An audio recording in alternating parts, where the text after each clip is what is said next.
Halloween 2 is directed not by John Carpenter, but by Rick Rosenthal, I believe, in his directorial debut, so congratulations.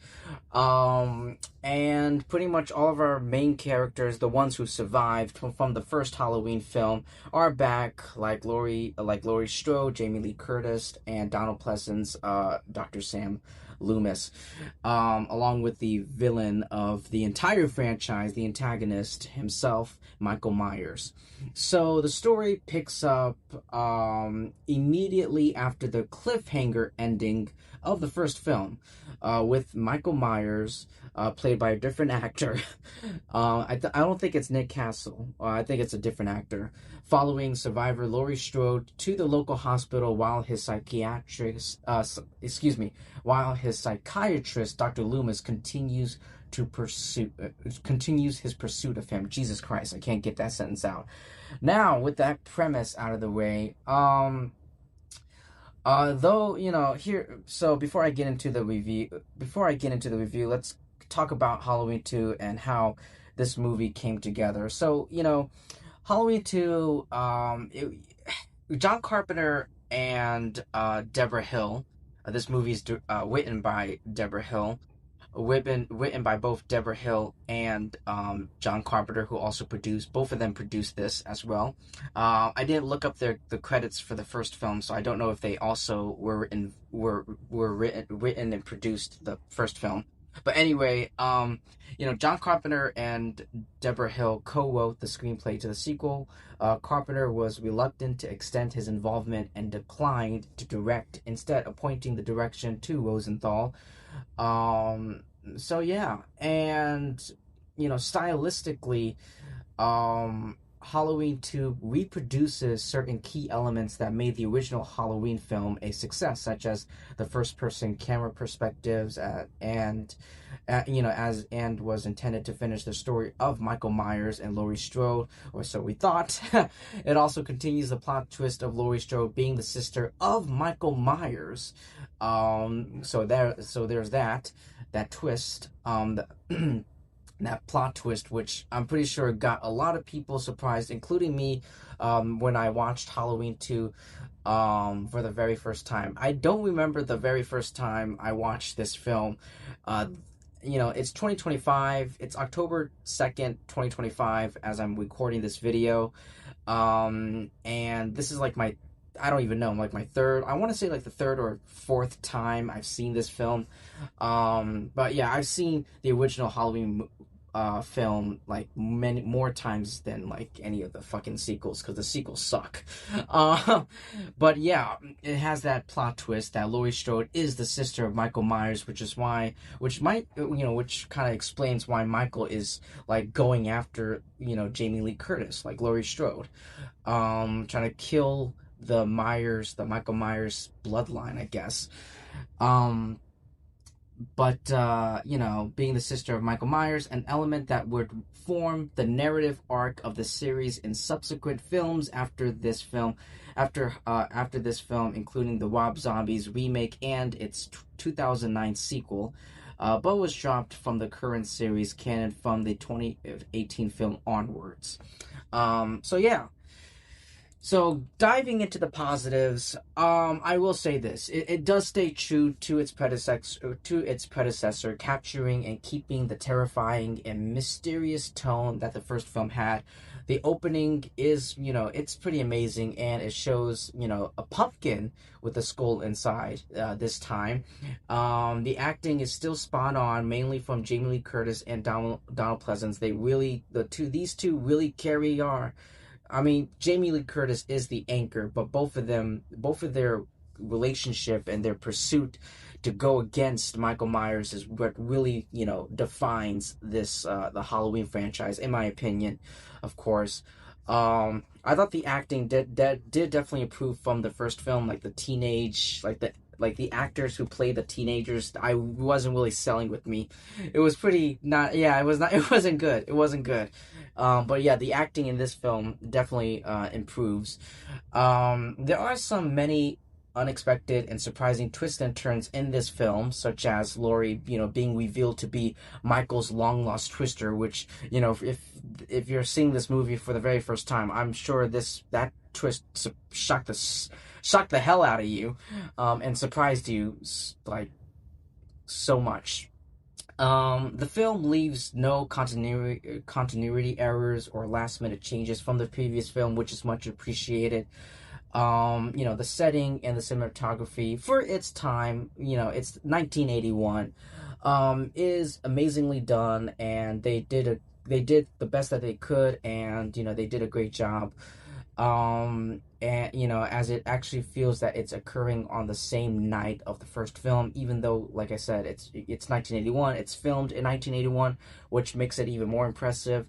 The first few minutes of the movie is the ending of its predecessor, so it's pretty much a recap. So the opening of this film is pretty much a recap of like the ending of the first film, just in case, for anyone who hasn't rewatched the first film, there's your recap right there. It's in the opening of this film. There are several new interesting characters, such as Jimmy, a paramedic who has feelings for Laurie.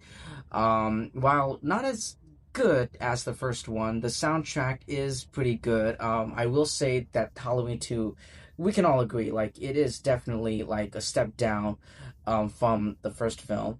But ladies and gentlemen, it just gets worse from here on out. It just gets worse. This whole franchise. There's that.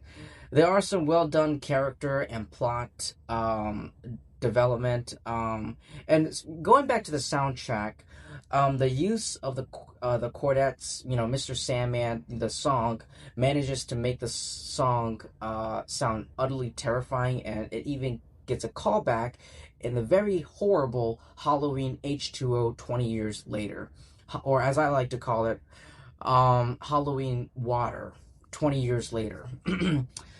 Michael Myers, he's still a terrifying villain. He has a crest to go after Laurie Strode.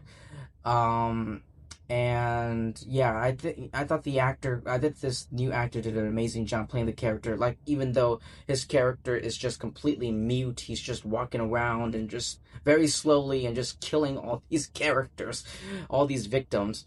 The scenes are still unforgettable, mainly the death scenes, of course. I am referring to the death scenes, of course. Or maybe just the death scenes. The idea of making a sequel that occurs on the same exact night as the first film at a hospital is pretty original. You don't really get to see a lot of, horror, like a sequel that takes place in a hospital. But, it's a nice, a new environment, I guess you could say, a hospital. We all feel very safe at hospitals. They help us, they support us, they make us feel safe. Not in this case, however. The ending is quite satisfying as Michael gets burned alive and dies. Or does he? While Laurie survives his killing spree, and of course the shot of Michael Myers' eye, the blood, the eyes bleeding after being shot by Laurie is such an iconic look for Michael Myers. Like, I remember like going to Amazon and like seeing Amazon or Spirit Halloween, Party City, whatever, wherever you shop like Halloween masks. Like Michael Myers, his blood tear like eyes is like an iconic look, and they are selling those types of masks, that version of the mask, and it's like I said, it's iconic. It's an iconic version of Michael's plain white mask, plain white William Shatner mask. But yeah, let's dive into the negatives.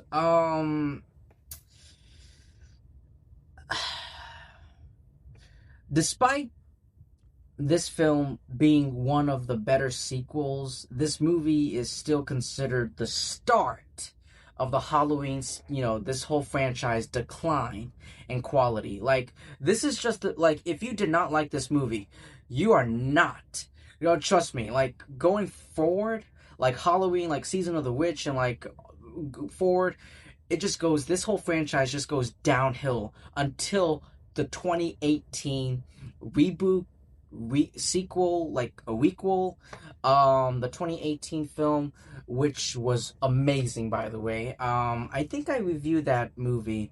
I don't think I remember. I don't think I reviewed that movie. I did see that movie, and it was great. It was the best Halloween movie since the original one, the 2018 film, not that shitty Rob Zombie film. All right, not that shitty Rob Zombie remake. Although I do love that Rob Zombie, introduced the human side of, we get to spend more time with Michael Myers, him as a kid in the hospital, in the psychiatric hospital. But anyway, besides that, it just goes downhill from here on out. Just giving you guys a fair warning. Michael and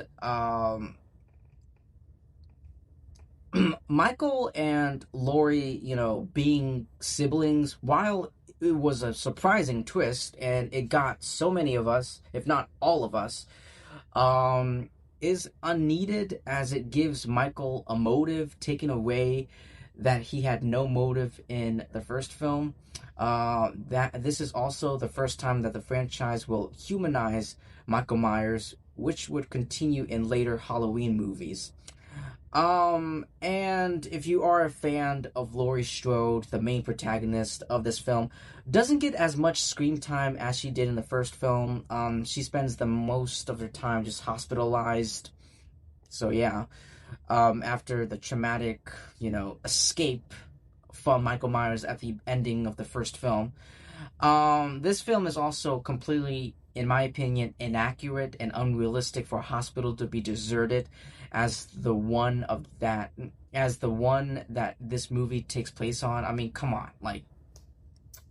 come on, where are the staff members? Where's the where are the security? 1981, I don't know if security camera, I wasn't alive. I wasn't born in, the 80s. I wish I was, because, the 80s were, the best decade. The 80s, is my favorite decade that I want to, that I wish I was born or lived or, experienced. But I don't know if security cameras were invented in the 1981s, in the 1980s. If you guys lived or were born in the 80s, if you guys remembered, let me know. But I don't think security cameras were a thing, but security, guards, actual human beings, where are they? There's no security guards, there's nothing.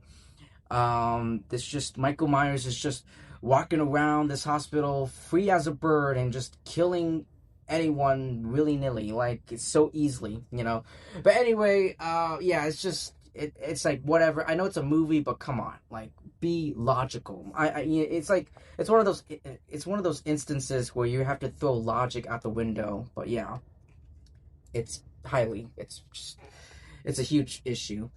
So yeah, that's pretty much all I have to say for Halloween 2. I said what I needed to say. It's still fine. This movie overall, it's a step down. It's a step down from the first film. I don't like it at all. The only thing I like I said, I liked the bloodshot eyes. Not the bloodshot, the blood tear eyes. That's pretty iconic. I thought the music, the soundtrack, and the music was, it was pretty good. It was fine. It does capture the elements and the tone from the first film, but like I said, overall, it's just a step down. There's so much that this film is lacking, But anyway, that's pretty much all I have to say for Halloween 2. Thank you so much for all of you guys for taking time to listen to my review, my thoughts on Halloween 2. Please like and subscribe. Definitely subscribe, because that would help me and my YouTube channel out a lot. I mean, seriously, I really appreciate your support, guys, and your love. And I will see all of you guys in my next video. Yeah, I think that's pretty much it.